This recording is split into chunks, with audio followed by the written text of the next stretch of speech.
नमस्कार। दूरदर्शन उत्तराखंड के खास कार्यक्रम जीवन शैली में आप सभी का स्वागत, अभिनंदन। मैं हूं आपके साथ विश्वबंधु पांडे।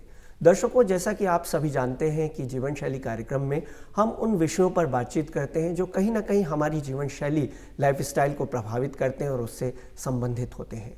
आज हम अपने इस कार्यक्रम में ऐसे ही खास विषय भारतीय सेना और खेल पर बातचीत करेंगे और इस विषय पर बातचीत करेंगे हमारे साथ मेजर जनरल विक्रम देव डोगरा।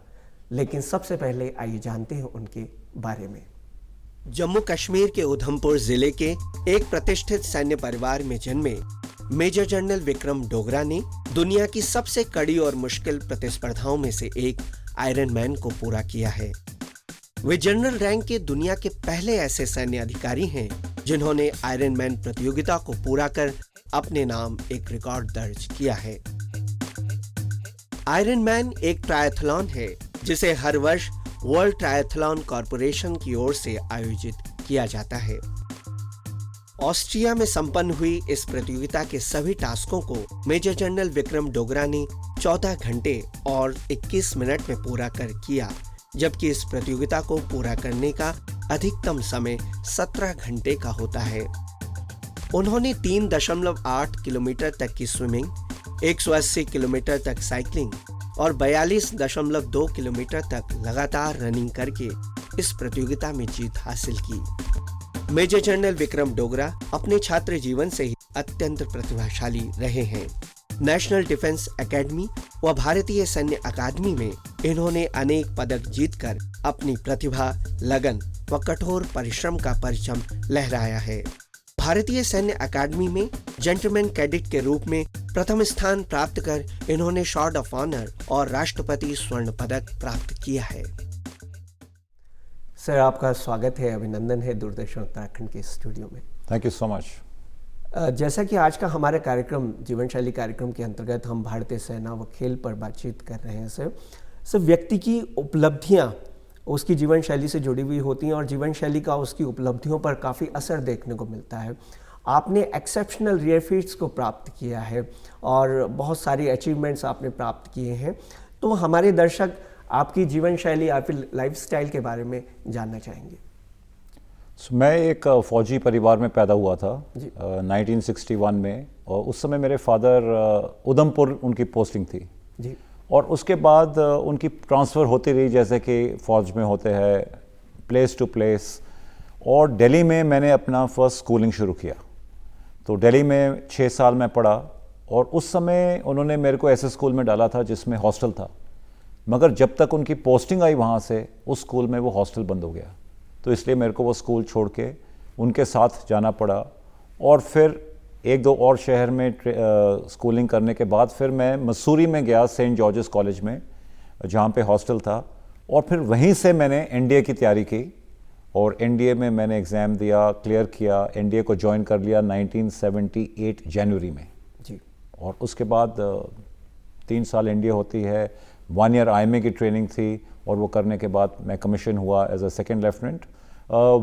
हिंदुस्तान की जो सबसे हाईली डेकोरेटेड यूनिट है दी पूना हॉर्स, उसमें, जिसमें 2 परमवीर चक्र हैं, एक लेफ्टिनेंट कर्नल तारापुर और एक सेकेंड लेफ्टिनेंट अरुण खेत्रपाल, तो उसमें मैंने ज्वाइन किया। और उसके बाद ये सिलसिला चलता रहा और 37+ ईयर्स के बाद फिर मैं रिटायर हुआ जी। बहुत सुंदर से। सर, आपने अभी बताया कि आपकी जो पारिवारिक पृष्ठभूमि है, वो फैमिली बैकग्राउंड आपका एक सैनिक परिवार से आप आते हैं, तो आर्मी क्यों, क्योंकि आप हर क्षेत्र में नंबर 1 है सर, तो आपने आर्मी को ही क्यों चुना? इसके पीछे, आर्मी में जाने के पीछे क्या उद्देश्य रहा सर आपका?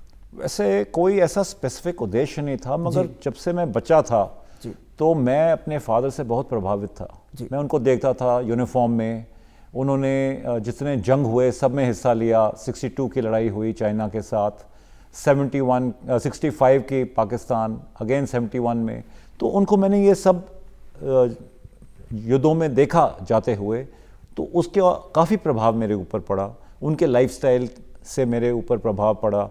और मेरी 3 बहनें भी फ़ौजियों के साथ उनकी शादी हुई। सो ये सारा माहौल जो बना मेरे लाइफ में, उससे मेरे को लगा कि मेरे को भी फ़ौज ही ज्वाइन करनी चाहिए। और जब मैं 4 साल का था, तब से ही मेरे को जब कोई पूछता था कि आपने क्या करना है, तो मैं बोलता था मैंने आर्मी ज्वाइन करनी है। तो मैंने कभी कोई और सोचा ही नहीं सीधा इसीलिए मैं आर्मी में गया।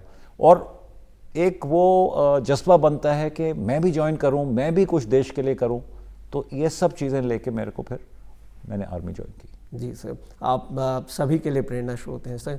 सर, स्पोर्ट्स के पीछे आपका रुझान किस तरह से, आपका इंटरेस्ट पैदा हुआ, या बचपन से ही था, या फिर आपने जब अपनी स्कूलिंग कंप्लीट कर ली उसके बाद आपको लगा कि मुझे स्पोर्ट्स में जाना है और इसमें ही आगे बढ़ना है, ऊंचाइयों को हासिल करना है? एक्चुअली आई थिंक बचपन से ही मैं बहुत ही स्पोर्ट्स ओरिएंटेड था।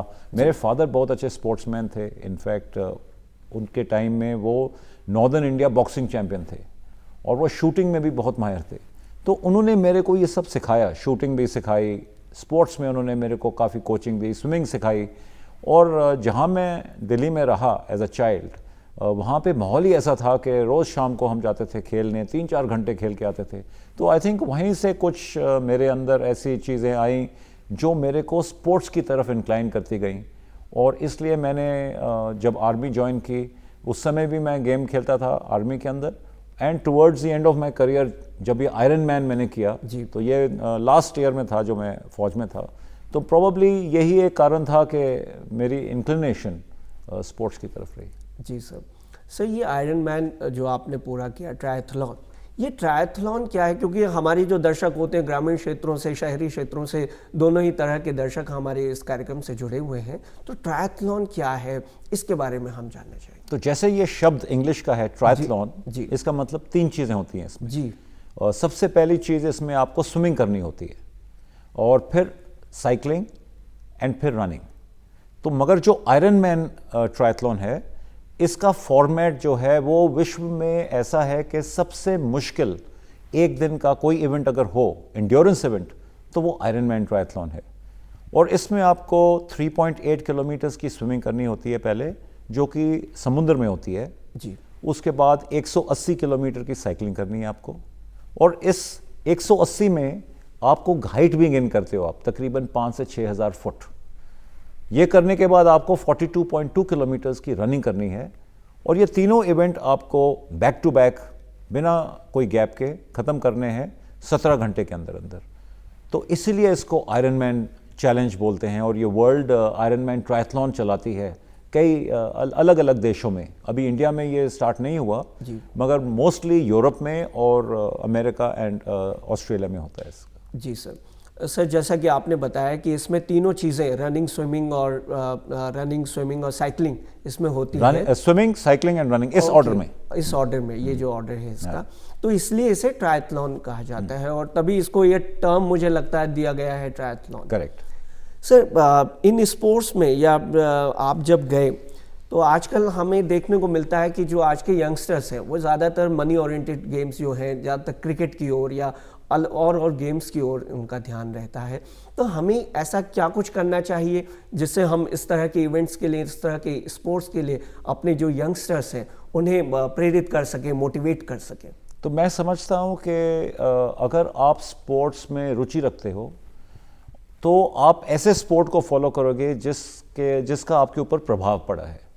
अनफॉर्चुनेटली ट्रायथलॉन, जैसे आप भी कह रहे हो कि आप हमारे जो दर्शक हैं वो ग्रामीण एरिया से हैं, तो कम इस ऐसी इवेंट के बारे में हमें कम देखने को मिलता है जी। जब किसी चीज़ को हम देखते नहीं हैं तो उसका प्रभाव हमारे ऊपर नहीं पड़ता है।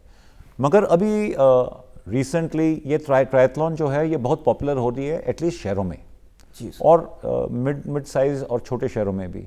तो मैं समझता हूँ अगर इसको पॉपुलैरिटी इन द सेंस, इसको व्यूअरशिप मिलेगी, ये टीवी के ऊपर दिखाई जाएगी, तो इसमें और लोग प्रभावित होंगे, क्योंकि इसमें बहुत चैलेंजिंग है। ट्रू सेंस में इसमें आपको स्विमिंग, साइकिलिंग एंड रनिंग करना है, तो इसलिए आपको हर टाइप के मसल्स इस्तेमाल करने पड़ते हैं। ये मैं समझता हूँ पॉपुलर तभी हो सकती है अगर इसको हम और अपने मीडियम में दिखाएंगे, सोशल मीडिया में होगा या टेलीविज़न के ऊपर या दूरदर्शन में, जैसे आप ले रहे हो इंटरव्यू, इस प्रकार से। जी सर, बहुत अच्छे से आपने सब बताया। सर, आपको इन तीनों इवेंट्स में से, जो स्पोर्ट्स हैं ये, इस ट्रायथलॉन में से सबसे ज़्यादा पसंद क्या करना पसंद है सर आपको? स्विमिंग, रनिंग और साइकिलिंग, इन तीनों में से? वैसे इवेंट के दौरान तो तीनों ही बहुत मुश्किल होते हैं, मगर वैसे अगर आप पूछो रुचि के लिए जी, तो स्विमिंग मैं करता हूँ प्लेजर के लिए, मगर साइकिलिंग इंटरेस्टिंग हो जाता है क्योंकि बड़ा डायनेमिक स्पोर्ट है जी सर। मान लो 1 घंटे में आप 30 किलोमीटर निकल जाते हो तो आपने 30 किलोमीटर एरिया कवर किया है, तो डायनेमिज्म साइकिलिंग में ज़्यादा है। तो मेरे को सबसे पसंद अगर आप पूछो तो साइकिलिंग है। जी सर। सर जो युवा जो हैं या हर वर्ग के लोग जो हैं, जो इस तरह से उनकी रुचि रहती है इन चीज़ों में, तो किस तरह से हम अपनी रुचि को डेवलप कर सकते हैं इन स्पोर्ट्स के लिए? सपोज कोई साइकिलिंग करना चाहता है तो वो क्या चीज़ें करे जिससे वो इस इवेंट के लिए, स्पोर्ट्स के लिए भी अपने आप को तैयार करे?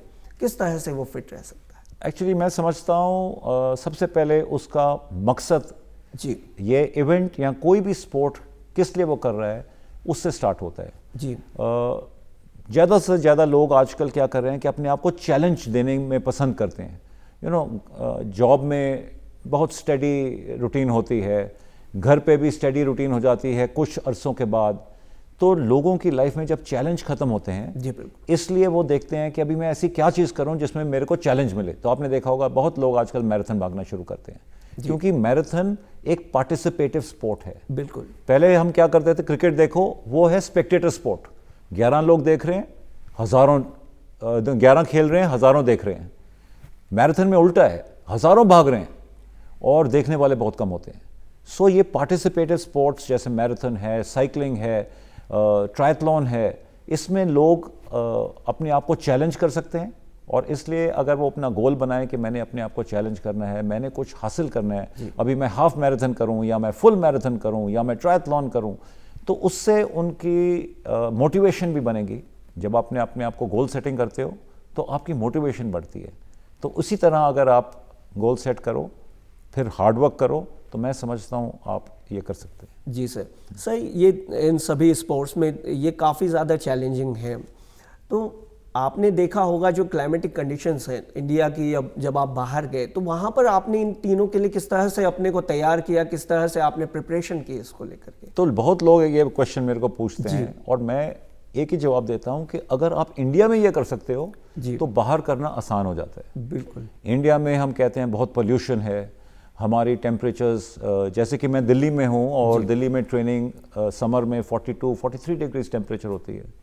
जब मैं बाहर गया उस समय टेम्परेचर थी 26 डिग्रीज, पोल्यूशन कम है तो आपका सांस लेना आसान हो जाता है और हीट कम होती है। तो मैं समझता हूँ यहाँ अगर आपने ट्रेनिंग की है तो वहाँ आपकी परफॉर्मेंस बेटर होगी। जी बिल्कुल। सर ये चैलेंजेस इसमें निश्चित रूप से हैं और ट्रायथलॉन बहुत ज़्यादा चैलेंजिंग है सर ये, तो आपने क्या क्या चैलेंजेस फेस किए हैं सर? चैलेंजेस तो बहुत होते हैं जब आप ट्रायथलॉन करने चाहते हो। जैसे मेरे लिए जो क्या चैलेंजेस थे, फर्स्टली मोस्ट डिफ़िकल्ट चैलेंज था अपने आप को कन्विंस करना जी कि मैं ये कर सकता हूँ। क्योंकि जब मैंने लोगों को बोला मैं आयरन मैन के लिए जा रहा हूँ तो 99% लोगों ने मेरे को डिस्करेज किया कि नहीं मत करो, ये आपकी उम्र नहीं है करने की, आपको हार्ट अटैक हो जाएगा, क्यों कर रहे हो, इस प्रकार की चीज़ें। तो उससे क्या होता है कि अपने खुद के ऊपर से भी विश्वास हट जाता है कि मैं कर पाऊंगा या नहीं। तो सबसे पहले चैलेंज था कि मैं अपने आप को कन्विंस करूं कि yes I can do it. Yes sir. Second था टाइम मैनेजमेंट। जी। मैं जॉब पे था, 10 घंटे तो काम पे निकल जाते हैं और ये तो है नहीं कि आप काम के दौरान साइकिलिंग चले जाओ या दौड़ने चले जाओ। तो मेरे को टाइम ढूंढना था ये ट्रेनिंग करने के लिए, और इसकी ट्रेनिंग में बहुत टाइम लगता है क्योंकि 3.8 किलोमीटर्स की स्विमिंग अगर आपने करनी है तो 1 से 2 घंटे का टाइम चाहिए। आपने साइकिलिंग 180 किलोमीटर करनी है तो 6 से 7 घंटे चाहिए आपको जी। एंड रनिंग 42 किलोमीटर्स 4 से 5 घंटे। सो ये टाइम कहाँ से निकालो, कैसे मैनेज करो, ये नेक्स्ट मेरी चैलेंज थी जी। Time management. Third was the equipment. ये जो इक्विपमेंट इस्तेमाल करते हैं इंडिया में नहीं बनता, तो या तो जो भी मिल रहा है वो ले लो या ऑनलाइन आप खरीदो या फिर अब्रॉड जाओ। तो ये सब चैलेंज बनते हैं। फिर weather conditions, pollution, social life के ऊपर असर पड़ता है। मैंने 18 महीने सोशलाइज नहीं किया क्योंकि सारा टाइम चला गया ट्रेनिंग करने में जी। एंड फैमिली लाइफ के ऊपर भी असर पड़ता है क्योंकि आप कुछ और मिशन में लगे हुए हो, फैमिली को टाइम देना आपका कम हो जाता है या ख़त्म हो जाता है। सो ये सारे चैलेंजेस फेस किए मैंने। जी जी सर। सर लाइफ में हर किसी व्यक्ति के पीछे कोई ना कोई मोटिवेशनल फोर्स देखने को मिलता है, तो आप किससे सबसे ज़्यादा मोटिवेट हुए? जैसे आपने कहा क्योंकि आपने इन चैलेंजेस को पार किया, तो क्या मोटिवेशनल फोर्स था आपके पीछे? मैं बोलूँगा मोटिवेशनल फोर्स तो मेरा गोल था जी, मगर मेरी इंस्पिरेशन थी एक, बिल्कुल, जो कि एक लेडी है और उस लेडी को मालूम नहीं है कि वो मेरी इंस्पिरेशन है, और वो एक सिस्टर हैं नन यूनाइटेड स्टेट्स में। एंड मैंने उनकी जब स्टोरी पढ़ी जी। तो 48 की उम्र में उन्होंने रनिंग को में इंट्रोड्यूस किया, उन्होंने रनिंग स्टार्ट की 48 की एज पे। जी, 52 की एज के ऊपर उन्होंने जाके पहला आयरन मैन इवेंट किया और उसके बाद उन्होंने 40 आयरन मैन इवेंट किए। आज उनकी उम्र 90 ईयर्स की है। जी सर। तो जब मैंने उनके यूट्यूब के ऊपर देखा उनकी स्टोरी, उनको आयरन नन के नाम से जानते हैं, तो मैं बहुत प्रभावित हुआ। मैंने कहा अगर ये कर सकते हैं तो मैंने को भी करना है। सो वो मेरी इंस्पिरेशन है और उन्हीं से इंस्पिरेशन लेते हुए मैंने अपना गोल सेट किया और गोल सेट करने के बाद फिर मैंने सेल्फ मोटिवेशन की अपनी कि मैंने गोल सेट किया है, उसको मैं हासिल करूंगा तो सेटिस्फैक्शन मिलेगी। तो इस प्रकार से मैंने अपनी जी, फैमिली में क्योंकि हर व्यक्ति की अपनी फैमिली और फैमिली का सपोर्ट बहुत ज़रूरी है जब कोई व्यक्ति किसी भी कार्य की ओर बढ़ता है सर। तो आपने फैमिली मेंबर्स में, फैमिली में कौन ऐसे हैं जिनसे आप, जो आपको निरंतर कहते हैं, मोटिवेट करते रहते हैं कि नहीं आप कर सकते हैं, आप करें इस चीज़ को? सो दैट वे मेरी फैमिली एक बहुत यूनिक फैमिली है। मेरे 2 लड़के हैं एंड मेरी वाइफ है एंड मेरे फादर। सो मेरे लड़के तो सोचते हैं कि ये अगर जा रहा है तो ये कर लेगा, तो उनको कोई प्रॉब्लम नहीं होती। और मेरी वाइफ ने कभी ये नहीं कहा कि आप मत करो या कभी डिस्करेज नहीं किया, उन्होंने सपोर्ट किया मेरे को थ्रू आउट। तो मैं समझता हूँ उनका बहुत इंपॉर्टेंट रोल था, क्योंकि उनके सपोर्ट के बिना, जैसे मैंने बोला 18 महीने में एक और दिशा में ही चल रहा था। ट्रेनिंग, रात को ट्रेनिंग करता था मैं, क्योंकि दिन में तो ऑफिस में होते थे, तो उन्होंने ये सब सहन किया। सो आई थिंक अगर किसी ने मेरे को सपोर्ट किया तो वो मेरी वाइफ सबसे ज़्यादा। बिल्कुल सर, आपसे हम टिप्स जानना चाहेंगे जो यंगस्टर्स हैं या फिर हर एज ग्रुप के लोग, वो अपने आप को किस तरह से फिट रखें। और जीवन में फिटनेस का बड़ा महत्व है, जब जीवन तभी है जब हम फिट रहें। तो क्या टिप्स आप देना चाहेंगे? मैं सबसे पहले ये बताऊंगा युवकों को कि फिटनेस डज नॉट मीन कि आप मैराथन भागो या आपको 100 किलोमीटर साइकिलिंग करनी है जी। फिटनेस का मीनिंग ये है कि आपकी बॉडी में जितने आपको काम करने हैं वो आप काबिलियत से कर सको, उतना फिट रहना है। आपको ओवरवेट नहीं होना है, क्योंकि अगर आप ओवरवेट हो गए या अनफिट हो गए तो आपको बॉडी में बीमारियां आ जाती हैं। सो जैसे बोलते हैं in a healthy body resides a healthy mind, तो आपका माइंड भी हेल्दी होगा। सो ये तो आप ऑब्जेक्टिव लेके चलो कि मेरे को फिट रहना है। सेकेंडली, किस लेवल की फिटनेस करनी है वो सेकंड स्टेप है। आप मैराथन कर सकते हो, आप एंड्योरेंस एथलीट बन सकते हो। तो ये पहले अपना गोल सेट कर लो कि मैंने क्या करना है, और फिर आप उस गोल को हासिल करके सेटिस्फैक्शन अचीव करने के लिए आप ट्रेनिंग करें। जी। तो मैं समझता हूँ अगर हर पर्सन ये सोचे कि मेरे को फिट रहना है, मैं किसी के ऊपर डिपेंडेंट ना हो जाऊँ बाद में, मेरे को डिजीज़ ना हो, वो ये सब तरीके लेके अपना फिटनेस जारी रख सकते हैं। बिल्कुल सर, आपने 2018-2019 अलग अलग ये आयरन मैन इवेंट्स को आपने पार किया है और अपना ही रिकॉर्ड तोड़ा है। तो जर्मनी में जब हुआ था ये, तो ये ऑस्ट्रिया से किस तरह से अलग था? क्या इसमें डिफरेंस था? क्या डिफरेंसेस इसमें क्या थे इस स्पोर्ट्स में, ये हम जानना चाहिए। तो डिस्टेंसेस तो वही थे जी। 3.8 स्विमिंग जी, 180 साइकिलिंग एंड 42 रनिंग, मगर उसमें टाइम जो था वो 15 घंटे 50 मिनट में ख़त्म करना था।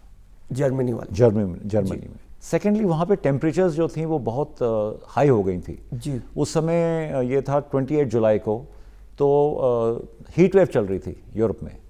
सो द टेम्परेचर जब मैंने किया जिस दिन, वो 32 डिग्रीज 33 डिग्रीज था, जो कि यूरोप में 33 डिग्रीज है क्योंकि उनका पोल्यूशन बिल्कुल नहीं है, तो सन बड़ा स्ट्रांग हो जाता है जी। तो ये 2 चैलेंजेस थे डिफरेंट फ्रॉम जो ऑस्ट्रिया था, जहाँ पे टेम्परेचर बहुत अच्छी थी 23-24 डिग्रीज। इस प्रकार से ये डिफरेंसेस आए थे। सर, ये जो आप लगातार करते रहते हैं, तो आपके कुछ फ्यूचर प्लान्स भी होंगे, इसके बारे में ज़रा आप हमारे दर्शकों को बताएं। हाँ, सो मेरा एक्चुअली एम ये था कि मैं हर साल एक आयरन मैन इवेंट करूँ। तो 2018 में मैंने एक किया, 2019 में फिर कोविड आ गया जी। तो 20 और 21 में कोविड करके कुछ नहीं हो पाया, मगर अभी 2022 में मैंने स्पेन बार्सिलोना में रजिस्टर किया आयरन मैन के लिए जी। और मैं अपने 3rd इवेंट 2 अक्टूबर को करने की तैयारी कर रहा हूँ।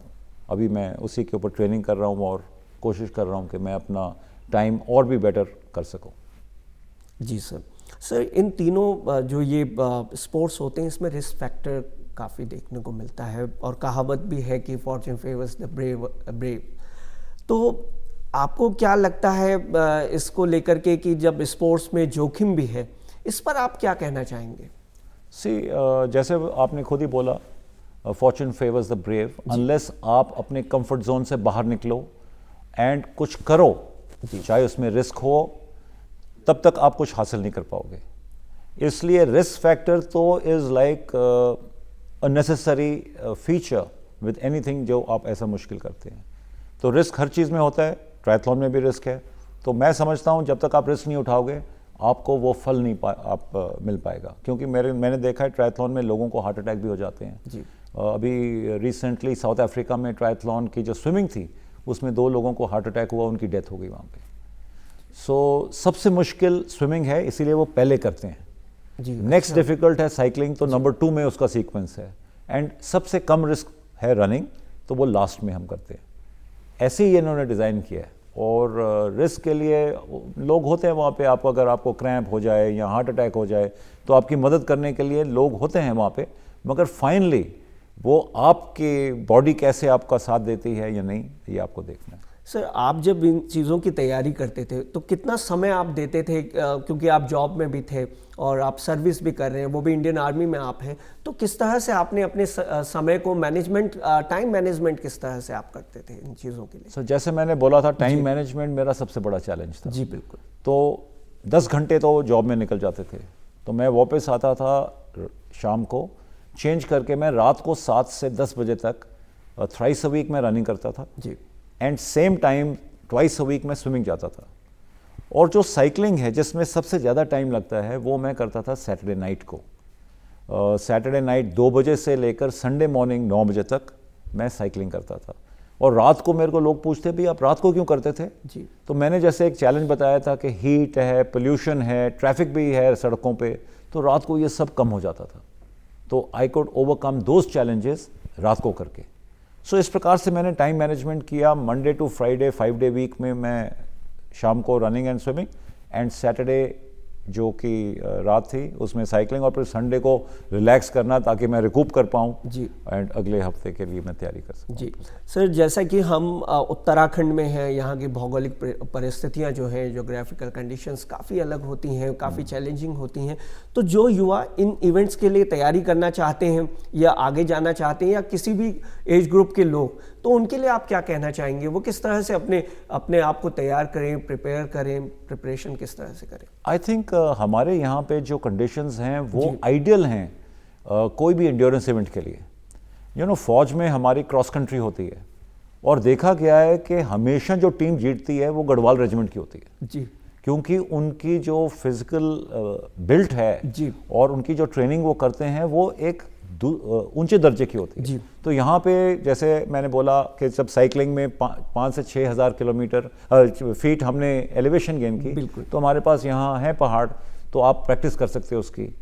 यहाँ का जो ऑल्टीट्यूड के ऊपर जब आप ट्रेनिंग करते हो, मान लो आप मसूरी के लेवल जो 5-6 हज़ार फीट के ऊपर है वहाँ रनिंग करते हो, तो आपकी रनिंग कैपेबिलिटी जो है वो बढ़ जाती है। आपकी जो VO2 मैक्स बोलते हैं ना, ऑक्सीजन जो आपकी बॉडी में एब्जॉर्ब होती है, वो काबिलियत बढ़ जाती है। तो यहाँ मैं समझता हूँ आइडियल ट्रेनिंग कंडीशंस हैं। इनफैक्ट मैं सोच रहा हूँ, अभी मैं ट्रेनिंग जब कर रहा हूँ तो समर अभी दिल्ली में स्टार्ट हो गई है, तो मैं मसूरी में आके 1 महीना रहूँगा और रनिंग करूँगा यहाँ पे। जी बिल्कुल।